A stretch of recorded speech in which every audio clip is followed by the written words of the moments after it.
शहर आई देहाती बहू। हाल ही में रोहन की शादी निर्मला नाम की लड़की से हुई थी। निर्मला गांव की लड़की थी। रोहन के पिता और निर्मला के पिता दोनों बचपन के दोस्त थे। उन्होंने बचपन में ही एक दूसरे से वादा कर लिया था कि दोनों बच्चों के बड़े होते ही उनकी शादी करवा देंगे। इसलिए वादे के अनुसार रोहन के पिता निर्मला को अपनी बहू बनाकर घर ले आते हैं। निर्मला अपने साथ अपनी गाय भी लेकर आ जाती है और उसे घर के आंगन में बांध देती है। अरे ये क्या माँ, भाभी तो गाय भी लेकर आई हैं हमारे घर में। अभी घर में गाय बंधी देखकर आस पड़ोस के लोग तो हमारा मजाक उड़ाएंगे ना। हाँ बेटा, तू ठीक कहती है, लेकिन क्या करूँ मैं।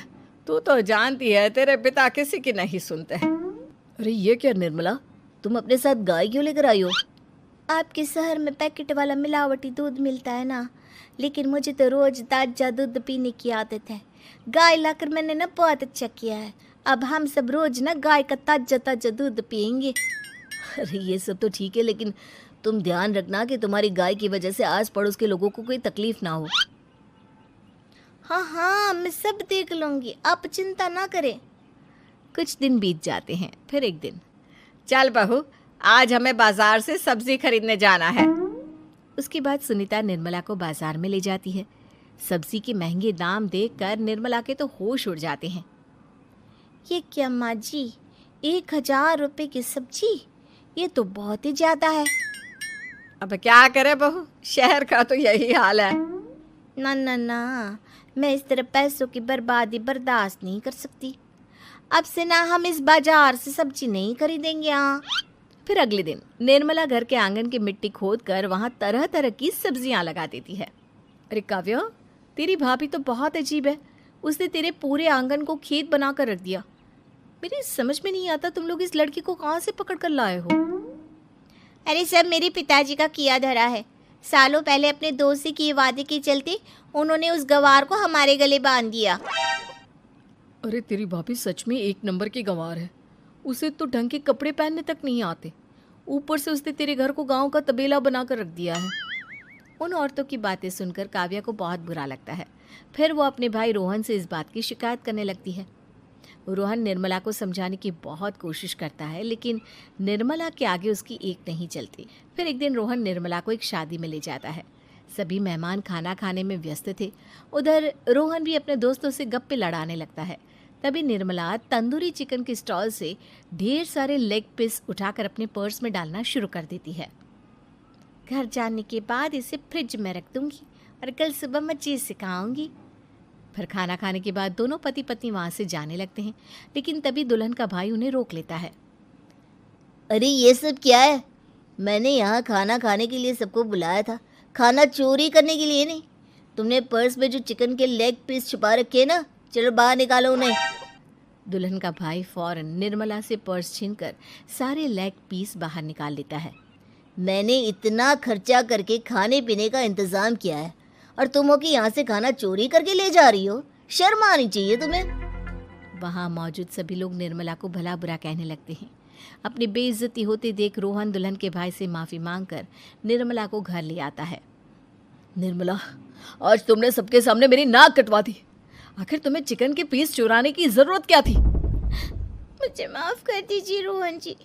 दरअसल ना, हमारे गांव में जब भी शादी होती थी तब मैं और मेरी सहेलियाँ इसी तरह शादी से ढेर सारा खाना लेकर आते थे। मुझे नहीं पता था कि मेरी इस गलती से आपकी इतनी बेइज्जती हो जाएगी। मुझे माफ़ कर दीजिए। आज के बाद ऐसी गलती कभी ना करेंगे। इतना कहकर निर्मला रोने लगती है। निर्मला को रोते देख रोहन का दिल पिघल जाता है और उसे माफ़ करके गले लगा लेता है। इस तरह कुछ दिन बीत जाते हैं। फिर एक दिन रोहन उदास होकर घर लौटता है। रोहन के कपड़े बुरी तरह फटे हुए थे। अरे बेटा, ये सब क्या है? किसी के साथ मारा पीटी हो गई है क्या? नहीं माँ, आज हमारी ज़िंदगी का सबसे बुरा दिन है। म्यूनसिपालिटी वालों ने हमारी दुकान तोड़ दी। आज से हमारी आमदनी पूरी तरह बंद हो गई। हे भगवान, हमने तो किस्त पर ढेर सारा सामान ले रखा है। अब हम सारे सामान की किस्त कैसे चुकाएंगे? मेरी तो सोचने समझने की शक्ति ही खत्म हो गई। पता नहीं आगे हमें और कितनी मुसीबत झेलनी पड़ेगी। आप सबको ना चिंता करने की ज़रूरत ना है, मैं सब ठीक कर दूंगी। तो कहना क्या चाहती है बहू? हम ना बोल कर नहीं बल्कि करके दिखाएंगे। हाँ। उसके बाद निर्मला अपने पिता को फ़ोन करके गांव से 5 गाय मंगवा लेती है और फिर अगले दिन निर्मला सभी गायों का दूध निकाल कर बड़े बर्तन में भर लेती है। तुम ये सब क्या कर रही हो निर्मला? मेरी तो कुछ समझ में नहीं आ रहा। हम ना इन गायों का दूध बेचने जा रहे हैं, उसके बाद हमारी पैसों की समस्या खत्म हो जाएगी। हे भगवान, बस यही दिन देखना बाकी रह गया था। भाभी दूध वाली बनकर दूध बेचेंगी तो मोहल्ले में इज्जत क्या रहेगी हमारी? सभी लोग हमें तरह तरह की ताने मारेंगे। आप ना ऐसी बेकार की बातें ना करो काव्या जी। जब जेब का पैसा और पेट की रोटी छिन जाती है तो इंसान पहले अपने और अपने परिवार के बारे में सोचता है। और वैसे भी जिस काम से हमारा घर चले उसकी कभी ना बुराई नहीं करनी चाहिए। फिर निर्मला दूध के 2 बड़े बर्तन साइकिल के दोनों तरफ लटकाकर मोहल्ले में घूमने लगती है। दूध ले लो, दूध, गाय का ताजा ताजा दूध ले लो, बिना मिलावट का शुद्ध दूध ले लो। चलो चलो आओ भाई, जल्दी ले लो। तभी निर्मला के पास कुछ औरतें आती हैं। अरे तुम तो सुनीता की बहू हो ना, तुम इस तरह सड़क पर दूध क्यों बेच रही हो? निर्मला उन दोनों औरतों को अपने घर के हालातों के बारे में सब बता देती है। देखिए, मैंने ना अभी अभी गाय का ताजा दूध निकाला है। आप सब तो रोज पैकेट का दूध पीती हो, आज गाय का ताजा दूध पी कर देखिए, इसकी ना बात ही कुछ और है। हाँ बहू, मुझे तुम्हारी बात समझ में आ गई। लाओ, मुझे 2 लीटर दूध दे दो। उस औरत की देखा देखी बाकी औरतें भी निर्मला से दूध खरीदना शुरू कर देती है।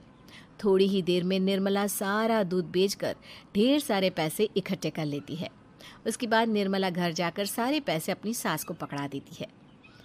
अरे बहू, इतने सारे पैसे! सच में तेरा आइडिया तो काम कर गया। अरे माँ जी, आप तो बस देखती जाइए, कुछ ही दिनों में मैं अपने घर की सारी समस्या खत्म कर दूंगी। हाँ। फिर अगले दिन से निर्मला गायों के गोबर से ढेर सारे उपले तैयार करके बेचना शुरू कर देती है। निर्मला को पैसे कमाते देख रोहन के अंदर भी हिम्मत आ जाती है और वो भी दूध बेचने का फैसला करता है। निर्मला के कहने पर उसके पिताजी कुछ और गायों का बंदोबस्त कर देते हैं। इस तरह दोनों पति पत्नी मिलकर दूध बेचना शुरू कर देते हैं। कुछ ही महीनों में उनका दूध का व्यापार खूब फल फूल जाता है। इसके चलते रोहन एक बड़ी दूध की डेयरी भी खोल लेता है। पिताजी, जब आपने निर्मला से मेरी शादी करवाई थी तब मैं मन ही मन आपको कोसा करता था, लेकिन आज मेरी समझ में आया कि आपका फैसला बिल्कुल सही था। आज अगर निर्मला ना होती तो पता नहीं हमारा क्या हाल होता। हाँ बेटा, तू ठीक कहता है। हमारी बहू ने तो हमें उजड़ने से बचा लिया। भगवान ऐसी बहू सबको दे। इस तरह निर्मला की समझदारी के चलते सब कुछ ठीक हो जाता है और वो सभी हंसी खुशी अपना जीवन जीने लगते हैं। उम्मीद है कि आपको हमारी ये कहानी पसंद आई होगी। कृपया हमारे चैनल को सब्सक्राइब करें और सभी अपडेट्स के लिए बेल आइकन जरूर क्लिक करें। और हाँ, वीडियो लाइक और शेयर करना मत भूलिएगा। Bye bye.